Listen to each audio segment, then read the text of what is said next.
Hey there, high level listeners. Welcome back to another video here on High Level Listening, where we give you side by side American and British English to take your English to the next level.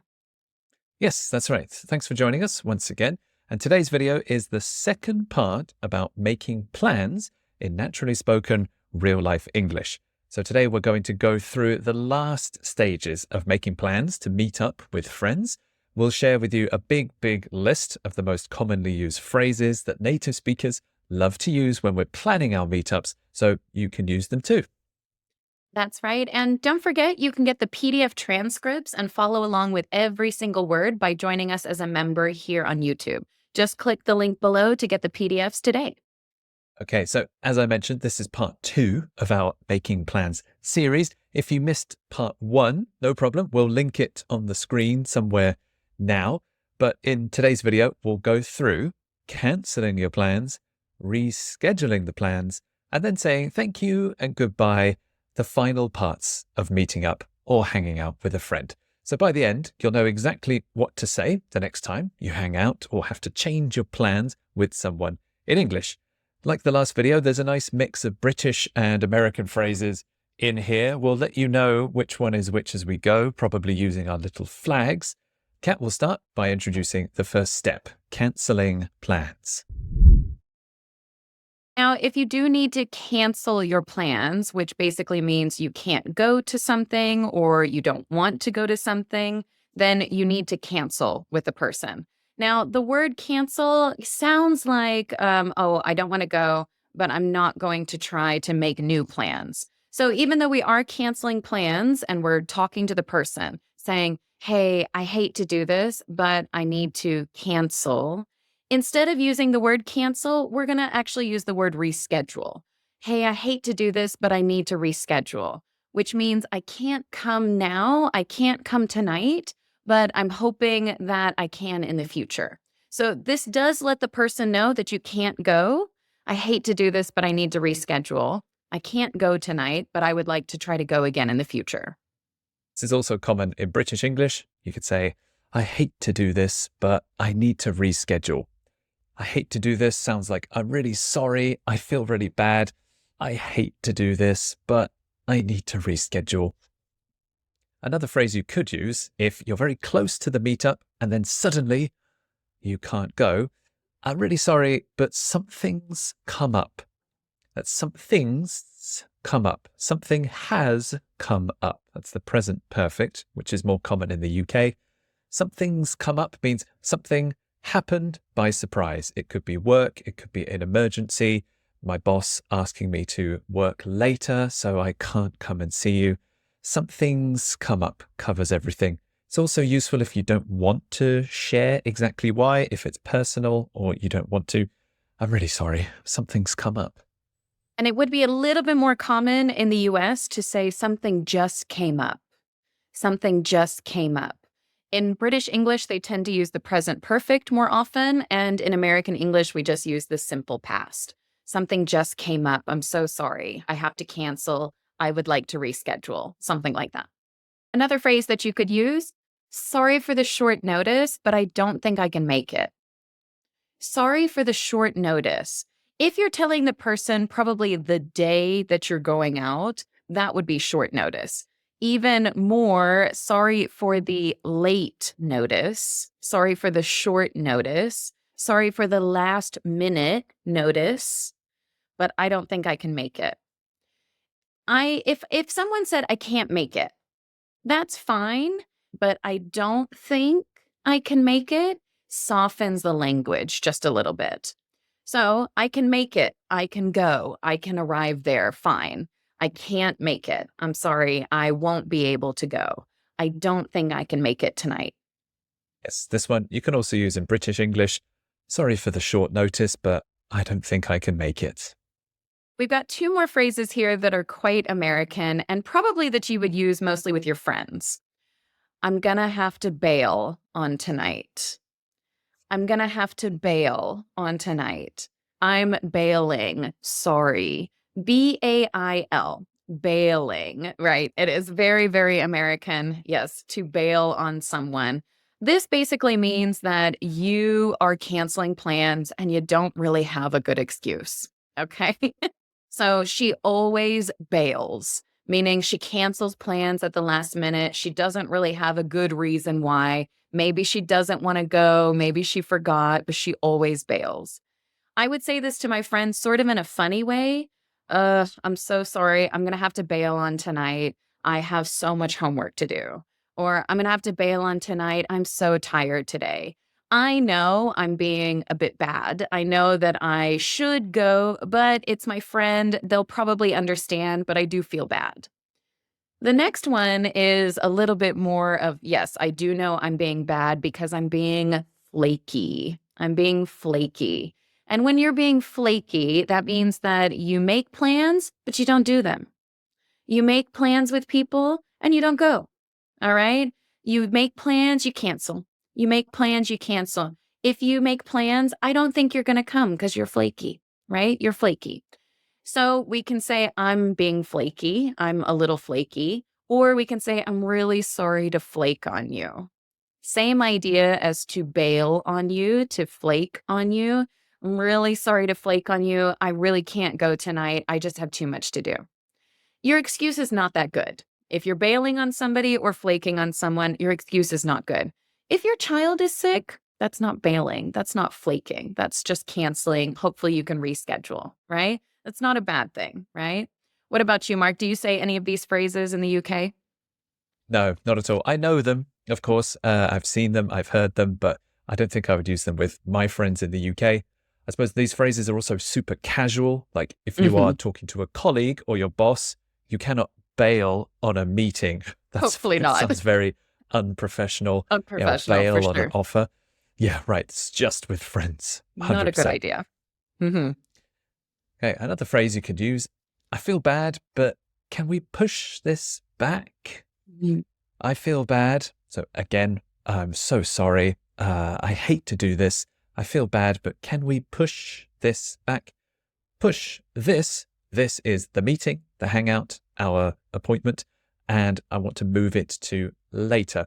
It could be later in the evening, or it could be a few days or maybe weeks Good point. later. You don't know yet, but I feel bad. Can we push this back? I still want to hang out, of course. I just can't do it now. So can we push this back? That's a good point. Could we push this back an hour? Meaning can we meet an hour later? Sorry, can we push this back later this week? Then I can't do it at all, maybe in a few days. All right. I like that one a lot. Hey, I feel bad, but can we push this back? Another phrase, if you're very, very busy with work or you just have a lot of things to do and you can't come, sorry, I'm swamped today. Can we take a rain check? I'm swamped. Swamped like you're kind of swimming in water and it's really up to your neck. You can't do anything else. You're just taking care of the kids, you're working, you're planning something. You don't have time for a casual meetup. So I'm swamped today. Can we take a rain check? A rain check is quite an unusual phrase. It means can we delay or postpone this, or can we cancel it just for today? I think rain check comes from rain. Maybe if it's raining, you can't play a sport, you can't do an event because of the rain. Maybe that's what it comes from, but you can use it for any situation. If you're busy, if you are not feeling well or anything, you can always take a rain check, and that's when you can ask to do it on another day. We would say the same thing. I'm swamped today. Can we take a rain check? This does kind of sound like you're canceling, but you do want to do something in the future. So you do want to try to reschedule. The next one is probably the most direct, I would probably say, because this one really just feels like you're canceling and you don't know if you're going to reschedule. Sorry, but I'm not feeling great. I can't make it tonight. I can't make it tonight means that I won't be able to go. All right. I can't go. I can't go. I can't make it tonight. Sorry, but I'm not feeling great. I can't make it tonight. Yes, if you're feeling unwell or sick, sorry, I'm not feeling great. I can't make it tonight. So the last phrase we'll do in this section, if you feel really bad about cancelling, you feel guilty or sorry, an extra message you can say is, I'll make it up to you next time, I promise. Like, I feel really bad. I hate to do this. I'll make it up to you next time. It means the next time we will stick to our appointment. The next time we make a plan, I will be there and we will have fun. We will chat a lot. We will catch up. It will be a really good time. I promise. I will make it up to you next time. I think if someone said, I'll make it up to you, I promise. I think that maybe the next time we do something, they might do something even more for me. Maybe they'll grab me a coffee, or maybe they'll take me somewhere even more fun, something better, right? I'll make it up to you, I promise. All right, so we've got some dialogues that we're going to use with these sentences. The first one is going to be a little bit more American, so I'm going to go ahead and start because I've got to cancel on Mark. Mark, hey, I hate to do this, but I need to reschedule. I'm not feeling great. Can we take a rain check? Yeah, sure. No problem at all. Let's try again next week. I hope you feel better. I'll make it up to you next time, I promise. Okay, the second dialogue uses more of the British phrases, and I'll cancel on Kat. Hi, sorry for the short notice, but I don't think I can make it tonight. Work has been really stressful and I'm swamped. That's all right. I totally understand. Should we push it back to next week? Yeah, that sounds good. Thanks so much for understanding. See you next week. Okay, so now we'll move on to the next stage of the plan. So you know what to say if you have to cancel the plan. Now we can think about rescheduling the plan. So changing it to another date or time. We do want to hang out. We can't do it today. So when can we do it next? Let's schedule again. Let's reschedule. A phrase you could use is, should we try again next week? Should we try again next week? So we had a plan, it got cancelled, but I'm free next week. Should we try it again next week? That gives them the chance to choose a comfortable day for them in the next week. So you kind of open the door for a new time. Definitely use this with some friends where I was busy and then they were busy and then we were both busy. And I say, okay, you know what? Should we just try again next week? Okay. This is a busy week for both of us. It sounds like we made plans, we rescheduled, we've made plans again. That's okay. Should we just try again next week? Another phrase you could use in American and British, should we push this to next week? Again, if the meeting is coming soon and you already feel like you're not going to make it, you know you've got a busy work period or some other things booked close, you can ask in advance, should we push this? So push it means to delay it or postpone it. And again, next week. Next week, your friend can choose a comfortable day. Can we push this to next week? Sorry. And we can use it to do anything. Can we push it back? Can we push this to next week? Can we push this to 2 hours later? Can we push this to 7 o'clock instead of 6 o'clock? Can we push this? Another phrase, same day next week. Same day next week. It's a short sentence. This would probably be a text message. Maybe you want to meet on Wednesday, but they were busy, you were busy, it didn't work out. So what about the same day next week? That would be next Wednesday. Same day next week. This works especially if you know that Wednesday is the only day of the week that you can meet with your friends. So, hey, same day next week. Or maybe you had to cancel today, but this time period, this time is the only time you can meet. So what about same time tomorrow? Same day next week? Look, we're trying again, right? We're rescheduling. Another phrase you could use, I still want to meet up. How about next weekend? How about next weekend? That's me giving a suggestion. Next weekend, I'm available. So how about next weekend? You can change the day, of course. How about tomorrow? How about next Monday? I still want to meet up. How about next weekend? This could be used if you are canceling or if someone canceled on you, right? Well, I still want to meet up. So how about this? This is a good suggestion to try to make those plans for the future. Now, this next phrase is a little bit more American and it sounds a little bit more businessy, just a little bit. So let's touch base later this week and figure out a new time. Let's touch base later this week and figure out a new time.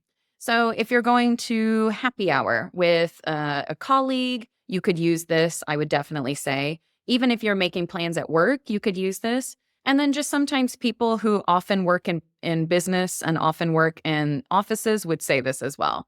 Hey, let's touch base, meaning let's contact each other later this week and figure out a new time. Figure out means to find or to choose a new time. Yeah, touch base sounds quite corporate, like Mhm. businessy. So I wouldn't say that to my friend, but in the UK, I've got a British one. Let's catch up later in the week and sort a time. Right. Yeah. The British bit is the end. Sort a time. Uh-huh. Let's sort a time. You could use a phrasal verb. Let's sort out a time, as in let's choose a time. Let's decide a time, and we will pick a new time, maybe next Wednesday, next weekend. But we will catch up. We will see each other again, and we will choose a better time for our hangout. So if you're talking to a British friend, let's catch up later in the week and sort a time. So here's another set of dialogues. I'll go ahead and start with my American one. I'm so sorry. Turns out I can't make it this week. Can we push this to next week? Sure. I definitely still want to meet up. How about next weekend? Perfect. Let's touch base later this week and figure out a new time. Dialogue number 2. I start this one. I'm really sorry about cancelling on you yesterday. Should we try again next week? No problem. Let's catch up later in the week and pick a new time. So, if you've had a really good time, if you were really excited to hang out with your friend, after the hangout, you can thank them and kind of follow up a little bit. I think it's nice. It's nice to write just a little bit of a note. So, it was so good to see you. Let's catch up again soon. It was so good to see you. Let's catch up again soon. You might say that at the end of the conversation, or you might send it to them as a little note, as a little message after the meetup. You can say this in the UK as well. It was so good to see you. Let's catch up again soon. So let's meet up again soon. Not in a long time, but soon, maybe next week. This is a really good one when you're saying goodbye and you're saying, oh, so good to see you. So good seeing you. Let's do this again soon. So we could say, so good to see you, or so good seeing you. Both of them are perfect. Both of them are fine. So good seeing you. Let's do this again soon. Same in the UK. Good seeing you. Let's do this again soon. If it was a little bit difficult to try to find a time to hang out, you could say, oh, thanks for hanging out today. I had such a great time. Yeah, especially if you know the other person is busy. Maybe they have, I don't know, work obligations, family things all the time, but you manage to grab them for just a short hour or two. Thanks for hanging out today. I had such a good time. A more British one next. A common way that British people say thank you is cheers. Yep, I can say this anywhere, especially to my friends if they buy me a coffee. Oh, cheers, thank you. Cheers means thank you. You can say cheers for today. It was lovely to see you again, as always. So cheers for today. Thanks for today. And Brits love using the word lovely. It was lovely to see you again, as always. So it's always lovely to see you. It was lovely to see you again, as always. This sounds like a message that I would send my friend after the hangout, after the meetup, after our coffee date. Had a Mm. blast today. Can't wait for the next one. That sounds super American to me. We Really? we Okay. don't use the Had word a blast. blast. We had a blast. I had an awesome Mm. time. Yes, very British. Even the Very not accent. very British. Not very British there. No, I don't think our accent makes it work because I had a blast. A A blast. blast. Oh, Doesn't darling, we sound had a fun. blast. We had an absolute blast. It doesn't sound fun. When you say it, it sounds like, wow, like, It's a yeah. blast. We had a But, blast. That was so much fun. right? Yeah, So that's a fun sound, but it's not a it fun is. sound in English, No, in no, it's UK not. English. Yeah. So one more you can use in more British English. Glad we finally got to have a catch up. Let's not leave it so long next time. So one thing Brits like to do is take a phrasal verb like catch up and turn it into a noun. So we had a meeting, we had a catch up. We had a lovely catch up, like we had a lovely meeting. So I'm glad we finally got to have a catch up. Let's not leave it so long next time.